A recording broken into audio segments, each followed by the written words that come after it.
Hi, welcome to Art and Fashion. Today we're here with Audreyrose. Hi, Audrey. Hi. So you do mostly modeling work right now. Tell me a little bit about what you do. I do a lot of, I like to try to keep it artistic in my modeling. I do a lot of horror. I'm into a lot of horror movies. I do special effects also on the side. So, you know, I'm very diverse in what I do. I have modeled for you for, you know, pin-up and a couple of fashion lines. I've done Fashion Week and stuff like that. But I mainly stick around horror things, and I like to be creative with as much as I can with my shoots. So is that for your modeling or for your makeup artistry, or both a little bit? Yeah, it's a little bit of both. I'm in this thing called Coffin Cuties. It's a group, and that's strictly horror. So every time I have to do a shoot for them, it's strictly horror shoots. But it's mainly I guess for me that I do both. And do you do your own makeup for things like that? Yeah. Okay. It's once in a while the photographer, I'll have a makeup artist, but most of the shoots I do my own makeup. And will you do makeup for other girls as well? Yeah. Yes, I have. When I model with other girls and they need their makeup done, I'll do it. I usually write the credit at the end of the photo shoot, if it's there. When did you start modeling? About 4 years ago. About 4 years. My fiance and my neighbor at the time, like, she just wanted to start taking pictures. So I was like, why not? I can do it. So we just started taking pictures, and then at the time I didn't know what to do, like, you know, who to submit to, what magazines to look for, and stuff like that. So the first one I sent it into was Rebel Ink magazine, and then I got picked Model of the Day. So that was like a cool, like, little accomplishment that I didn't think I could do, but ever since there, it kind of like unfolded. It snowballed a little bit. And now you do modeling also for a couple of different companies and brands. What brands have you modeled for? I modeled for Fathom Clothing, which is a big up-and-coming clothing line. Noctum Sunglasses. And then I modeled for Candy Rock Couture. What else have I modeled for? Those are like the three main, and Paper Doll, but those are the three like main clothing companies that I've been working for. Sourpuss too. Sourpuss, yeah. I did Sourpuss, I forgot. Yeah, I did Sourpuss over the summer, which was a really cool experience. That was really cool to do. I was the first to get picked too. It was just like, let me just try it. Because like sometimes when you try for those things, it's a little slim to none that you get picked because so many girls try. And I ended up being the first girl they picked, and then they had a blog on me and stuff for their website, which is pretty cool, yeah. Yeah. And then I'm in Ladies of Metal, which is really cool. It's kind of like Suicide Girls, but we keep our clothes on. Okay. And it's for heavy metal bands. So we model merch from like heavy metal music. So it's mainly all about the music, which is pretty cool. I like being a part of that. And then you've done some stuff for some tattoo magazines and things like that. Where have your pictures been published and seen? And well, when I work a lot of conventions, they're usually in Rebel Ink, Urban Ink, Skin and Ink. Right, I actually have a publication coming out in June. It's far, but June for Tattoo Magazine. I have publications like coming out in August for tattoo magazines. They take so long. Like to get in tattoo magazines, it's like a 6-month publication, like after, I guess. Is that between the photo shoot and publication, or is that between like starting to talk to them and then that's from the photo shoot? Okay. That's like after I send the photos, they're like, okay, it's going to come out this time, and it's like, okay, it's like, all right, that's so far, but like, whatever. That was, as long as they're getting published. What else have I been in? I have over 30 publications. Skin and Ink, Skin and Art. I've been in tattoo-wise, but I'm always in them, especially with the conventions, because they always have magazines there, and they're always just flashing away. So I'm in a lot of tattoo magazines because of that. Okay.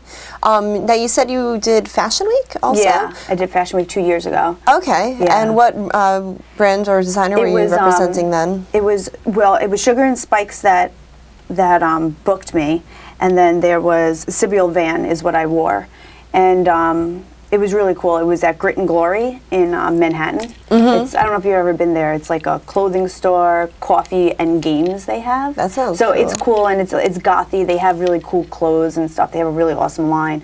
But it was cool to like be a part of Fashion Week, and then we walked. I wore like a pretty like long dress, and my hair was like wild big. It was cool. It was fun. It was a nice experience. Nice thing to jot down. Now, as a model, you mostly do alternative, like, tattoo and piercing kind of modeling. Have you ever received any sort of, like, negative feedback or criticism? I know a lot in, like, the traditional modeling world, they almost look for, like, no tattoos, no piercings, and you have kind of the opposite going where you have a lot of, like, tattoos and piercings. Like, yeah, I'm pretty heavily tattooed. I really find that people are more I don't feel like I'm heavily pierced, but I am heavily pierced, I guess, on my face. And a lot of people are very shunned to piercings. Tattoos are being more accepted, but ladies in metal is what I realized, they have a huge following. So now there's a lot more people judging you, and a lot of people do have like crazy comments that they don't like, I'm too heavily tattooed and da-da-da, but it does sometimes, like, I guess for certain bookings, that if they're booking for certain looks, you know, I'm not, if somebody has just like a half a sleeve and like red hair or blonde hair, like Girl Next Door, then they'll get picked over me. But then sometimes I get more bookings than them, so it kind of...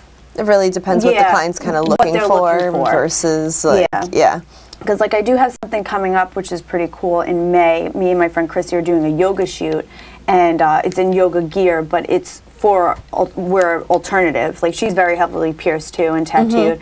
So it's cool because that's going to open a door to like different viewers, I guess, not like more like the fitness world versus like the metal and like music. Yeah, so it's going to be like more fitness and yoga, and then we're going to be like heavily tattooed in this gear, which is what the photographer wants. He wants like a different viewpoint, which is pretty cool. But I mean, knock on wood, a lot of stuff I haven't gotten too shunned down because of my tattoos and piercings. Good. Yeah. You mentioned something about a movie before. Yeah, I do special effects on the side. I'm self-taught.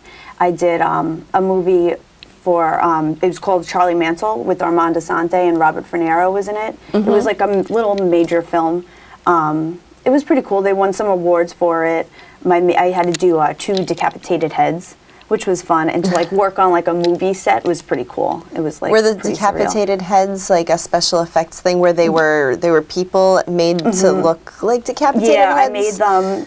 Well, my sister was actually there. We were shooting all day, and my scene probably took like 20 minutes. And we shot all day, and I had to have, I'll let the secret out, but he was laying down, and we took those foam coolers, and I cut them out, and then I put like the blood, and I wanted real ice, but the director said no real ice. So I wanted real ice because you wanted to make it look real. Yeah. So, but we made up like all this brain stuff to make it look gross, and I had his head laid, and then the scene that you see him in is just the decapitated head of the cooler. It was supposed to be like 2 cops against mobsters, so it was cool. It was fun experience. Awesome. So then, in addition to makeup and modeling and all that, you also do piercing, right? Yeah. Yes, I'm a full-time body piercer. That's my full-time job. 50 hours of the week, I pierce people. And that's at Tattoo-Loose? Yeah, I'm in a Tattoo-Loose St. James location full-time. Oh, okay. So you're just at one location now? I'm just at one location now. Oh, good for you. Yeah. My schedule's not like all over the place because some people are like, what shop are you in? What shop are you in? I'm like, now I'm just like Tuesday through Saturday, I'm in St. James. That's it. Okay, so cool. I have a solid schedule. And how long have you been doing that? Almost 3 years. Yeah, almost 3 years piercing. I love it. I love piercing. It's fun. Have you thought about going into tattooing also, or? Everybody asks me that, but I can't draw. I can't draw. Like, I can draw on faces, but I can't draw on paper. Like, I watch them all day tattoo, and I watch them all day draw, and I'll sometimes try to trace, you know, previous tattoos that they draw, and it looked like a 5-year-old did it. It looks so bad. And that's where you start off. You got to start off tracing and this. But like, if somebody came in and was like, I want like an archangel flying over a cloud, like I cannot get creative and do that. Well, I think you're good at enough things that you don't have to learn to tattoo. Also, it's hard. I tattooed. My friend Jackie let me tattoo like a little heart on her, and holding the machine. I don't know how they hold it for hours. I really don't. It was so heavy, that machine. It was like. But the heart came out good. So what's your first tattoo or piercing? My first piercing was my nose. My first tattoo was this, my little on my wrist. It says Grandpa for my grandpa. That was my first tattoo. And when did you get that? Right when I turned 18. And then I did good in school, and my mom took me to get my nose pierced around when I turned 16, 17. So that was my rule. And then where did it go from there? After that, I did my ribs, and then I started, because I worked at a brokerage firm for a while, and then I had to, like, you know, cover, I guess, most of my tattoos. Then I had my septum, but your septum you just flip up. And then I had my nose, my lip, had my belly buttons pierced. And then I did, like, my ribs. And then I started doing the inside of my arms, like more things that I can hide, like in the office. And then I just blasted out this randomly. And then when clients came in, I just covered up. Cover that up. It wasn't that bad. And then after that, I started doing promotions for tattoos. Like I had my arms, I had some spots on my legs, just like little things. Nothing. Just this was like the craziest, like the biggest I had. Yeah. And then I just started working at doing promos for Tattoos, and then I kind of like weaseled my way into the shop, and then I weaseled my way into piercing, and then after that, everyone like I have a knuckles, brass knuckles here. It was my friend's first black and gray piece, and then this was her first hand she did, and like you can just see like her progress throughout my body. Oh, cool. She did most of my work, yeah. So I guess that's really where it took off. But my grandfather was heavily tattooed, so I think it was always in the blood. And into getting into piercings, was it something that after you had spent some time at tattoo shops and working with tattoo shops, you just started wanting to learn to be a part of it? Yeah, I've always loved getting pierced because I did have maybe like 6 piercings before I started, and I would take things out and get them re-pierced. And I always liked getting pierced, but then like watching it, I'm like, oh, I could really learn this and I can be like really good at it. And then I just put, when I did my apprenticeship, I put like my whole heart into it, and I finished my apprenticeship pretty fast because I was just so like into it and like so wanting to learn. I mean, like I'm still learning, you're still learning every day. They do like sometimes they have like these little, they have something called APP that I haven't gone to. I need to go to, but they perfect you in your piercing and your aftercare and everything, which is cool. But now, a lot of people aren't aware that like piercing with a piercing gun versus with like a needle, there is a huge difference. Can you elaborate on that a little bit and what people aren't supposed to do? I get young kids all the time and moms that come in, and when I tell them I pierce with the needle, they're all like, oh, it's not with the gun. It's like, no, a gun is horrible. It's the worst thing for a piercing because when you pierce, it's finally illegal from the 3rd lobe up, which it should be just cut out in general. When you pierce somebody with a gun, you're taking just like a regular earring and you're shoving it through. Like you're just shoving it and then you slap the back on. Now, mind you, that goes from ear to ear to ear to ear. That is never sterilized in an autoclave. That is never sterilized whatsoever. So it goes from ear to ear to ear to ear, and like and then you're puncturing it. So when we pierce you with the needle, the needle's used once, it's sterilized already, used once and thrown away. Every tools that we use is done in an autoclave, so everything's sterilized, including jewelry, and then we have surgical steel, which is good quality jewelry. And what we do is when you pierce with the needle, you remove that excess skin, and then you follow in through with the jewelry. Because the needle is hollow, so it's actually taking a piece out, especially with like cartilage, which is important because otherwise when you push the cartilage out, it makes that like a lump. Yeah. Because when you slap it in, like it just like, I mean, don't get me wrong, before I started piercing, like I did stuff with the gun, like on myself, like like, and it was like the worst because I shattered my whole cartilage. My whole cartilage was like out to here, and I was like, oh, and I pulled it out, and that's when I worked like. But it's dangerous to do that. So like people can get infections, and that could even go to like your brain. Yeah, because people come in all the time, and they can't get the back off of those from the guns, and like sometimes I really got to pull tools and like pull it out, but. You can just see like sometimes the skin starts growing over it. It gets really, really bad, and then sometimes people still go because like I'll have girls that come in with their lobes done, and then they want their cartilage, and I'm like, oh, where'd you get your lobes? They're like, oh, in the mall with my gun, with the gun. I'm like, oh, why? Why did you just do that? You were coming here anyway. But I mean, they have to live and learn. The majority of the time, they come back and we have to pull them out. It's so bad. So yeah, do it right the first time, get it done with a needle. Yeah, needle. Everybody cringes, but it's actually, it hurts a lot less with the needle than a gun. Because it's like slight. It just goes, and it goes so fast. But when you do it with the gun, it's just like, it just slaps and squeezes, and you're going to swell. So when you do it with the gun, you're not going to be able to swell. It just like, it goes in, and it's so many more problems. And the aftercare that they give is horrific. And then what is the difference between like a regular piercing with a needle and a microdermal? Microdermal is done with a biopsy punch. It's actually what dermatologists use to do skin tissue samples. It's like a little tiny 2mm biopsy punch.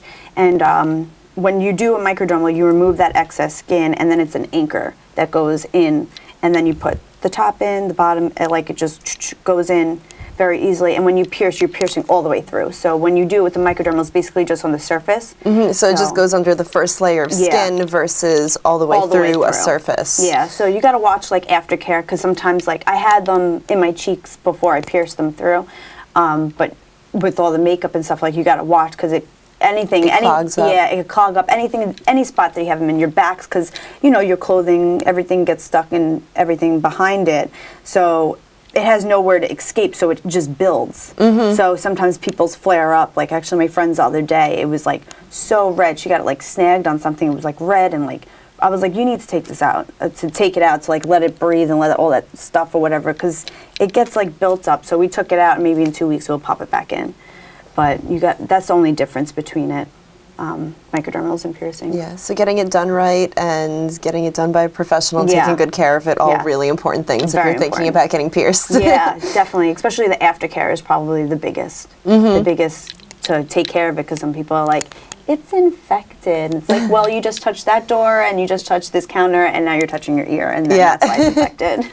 So that's really with the piercing. Do you have any like suggestions or words for anybody thinking about getting tattoos or piercings? Just definitely with piercings, what I always say, because people come in and they're like, oh, I don't know if I want this or I don't want this. I'm like, piercings you can take out.